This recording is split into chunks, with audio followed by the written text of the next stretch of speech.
안녕하세요. 이가피 교수의 신간읽기입니다. 오늘 함께 나눌 책의 제목은 마인드셋, 캐롤 드웩 지음, 김준수 옮김, 스몰 빅 라이프에서 2023년 1월 1일 제2판으로 발행하였습니다. 원저 마인드셋의 개정판 2016년에 나온 책입니다. 저자는 스탠포드 대학교 심리학과 교수입니다. 이 책은 이미 많은 분들이 알고 있는 책이죠. 이 책을 선택한 이유는 2023년 새해를 맞으면서 저 자신의 마인드세트가 어느 방향인지 알고 싶었고요. 또 여러분도 함께 자신의 마인드셋을 점검해보고 변화를 일으킬 수 있는 한 해가 되기를 바라는 마음에서 골랐습니다. 이 책 서문의 제목은 성장할 수 있다는 믿음이 인생을 바꾼다입니다. 바로 이것이 저자가 40여 년간 연구한 결론이기도 합니다. 이 책은 8장으로 이루어져 있는데요. 2장에서 6장은 이 결론을 뒷받침하는 실제 예들, 여러 분야, 기업가, 예술가, 운동선수들을 중심으로 들려주는 이야기들이 아주 재미있습니다. 이 책에서 말하는 두 가지 마인드셋은 고정 마인드셋과 성장 마인드셋입니다. 여러분도 고정과 성장이라는 두 단어에서 무언가 짐작이 되시죠? 서점에서는 세상에서 가장 성공한 사람들의 비밀 같은 제목을 달고 유용한 여러 팁들을 알려주는 책들을 흔히 볼 수 있지요. 그 책들은 보통 위험을 감수하라, 자기 자신을 믿어라, 그런 연관성이 없는 문장들을 나열해 놓곤 합니다. 그러나 여러분이 고정 마인드셋과 성장 마인드셋에 대해서 이해하고 나면 당신도 이제 그 비밀에 한 걸음 다가설 수 있다고 저자는 말합니다. 이 비밀을 관통하는 과학은 우리 모두가 그 두 가지의 스펙트럼 안에 들어있다는 것입니다. 만일 당신이 인간의 자질이 변하지 않는다는 믿음을 가지고 있다면 고정 마인드셋의 방향으로 가고 있는 겁니다.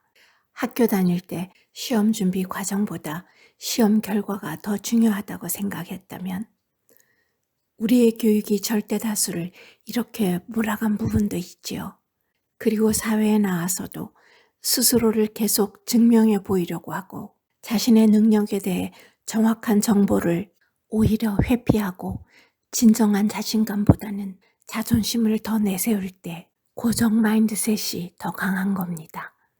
그러나 성장 마인드셋은 당신이 현재 가진 자질이 단지 성장을 위한 출발점일 뿐이며 노력이나 전략 또는 타인의 도움을 통해 얼마든지 길러낼 수 있다는 믿음에 바탕을 두고 있습니다. 이런 성장 마인드셋이 학습에 대한 열망을 불러일으킨다는 점을 확인할 수 있는 예가 이 책 안에 너무나 많습니다. 이들은 자신의 능력에 대해서 보다 정확한 정보를 얻고자 합니다. 비록 자신의 현재 수준이 실망스럽더라도 말이죠. 143명의 창의성 연구자들을 대상으로 설문조사를 한 결과 창의력을 기르는 최고의 요소가 무엇인지에 대해서 의견이 일치했습니다. 그것은 바로 성장 마인드셋으로부터 빚어지는 인내심과 회복력이었습니다. 단 하나의 믿음만으로 어떻게 이런 모든 것들이 가능할 수 있을까요? 태도 하나 달라졌다고 해서 어떻게 도전을 사랑하고 노력의 가치를 존중하고 역경에서 회복하고 더 창조적이고 위대한 성공을 얻을 수 있다는 겁니까? 이 책을 끝까지 찬찬히 다 읽으면 자연스럽게 우리도 깨달을 수 있다고 저자는 주장합니다. 당신은 직장에서 다른 사람들을 어떻게 대하고 있습니까? 혹시 직원들의 행복보다 자신의 권력을 더 중요시하는 고정 마인드셋을 가진 상사는 아닌가요? 타인을 깎아내려서 자신의 위상을 세우려고 한 적은 없었나요? 당신에게 위협이 된다는 이유로 성과가 좋은 직원을 방해한 적이 있지 않았나요? 당신이 만약 회사를 경영하고 있다면 회사를, 그 조직 전체를 마인드셋의 관점에서 한번 살펴보세요. 당신이 1990년대 IBM을 살려냈던 루 거스터너처럼 엘리트주의를 뿌리 뽑고 자기 성찰과 열린 커뮤니케이션 그리고 팀워크의 문화를 만들어야 할 필요는 없는지 꼼꼼하게 점검해야 합니다. 당신은 혹시 남을 잘 탓하는 사람인가요? 거절을 당한 이후에 심판받은 것 같고 괴롭고 복수를 하겠다는 마음이 들었나요? 혹은 남들 앞에서 부끄러워하고 수줍어하는 편인가요? 그렇다면 성장 마인드셋이 반드시 필요합니다. 자, 이제부터는 내 자식들을 어떻게 성장 마인드셋을 가지도록 교육하는가 하는 것입니다.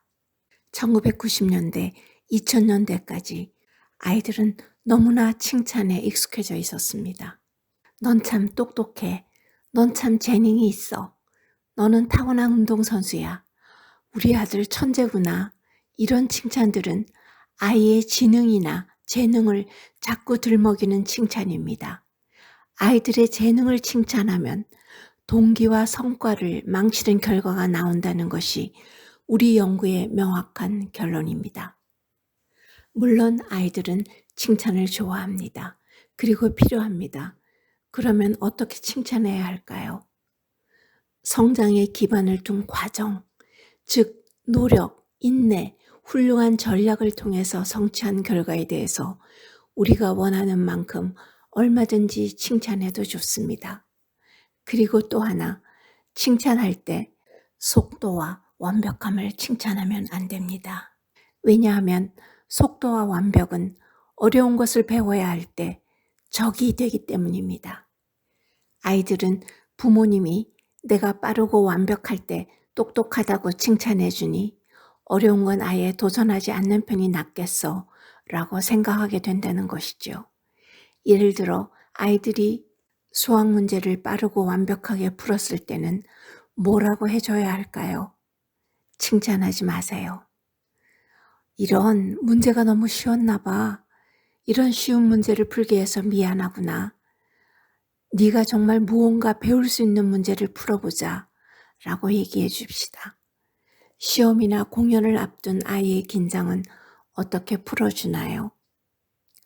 이때에도 지능이나 재능에 대한 언급을 하면 역효과가 나지요. 아이들이 어떤 일에 실패했을 때는 어떻게 하나요?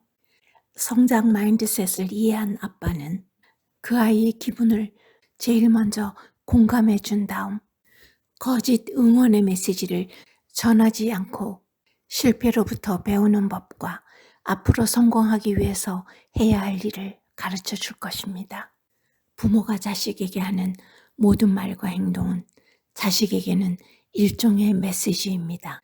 여러분이 자녀에게 뭐라고 말하는지, 어떤 메시지를 보내고 있는지 귀 기울여 보세요. 마지막 제8장에서는 마인드셋을 변화시키는 방법을 우리에게 알려줍니다. 성장 마인드셋은 변화에 대한 믿음에 바탕을 두고 있습니다. 이곳에 이룰 수 있는 4단계가 있습니다.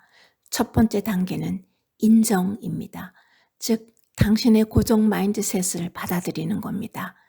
잘 살펴보면 우리 모두는 고정 마인드셋을 가지고 있죠. 우리 안에는 성장과 고정 마인드셋이 혼합되어 있다는 점을 알아야 합니다. 그건 부끄러운 일이 아닙니다. 오히려 그건 우리가 인간이라는 증거죠.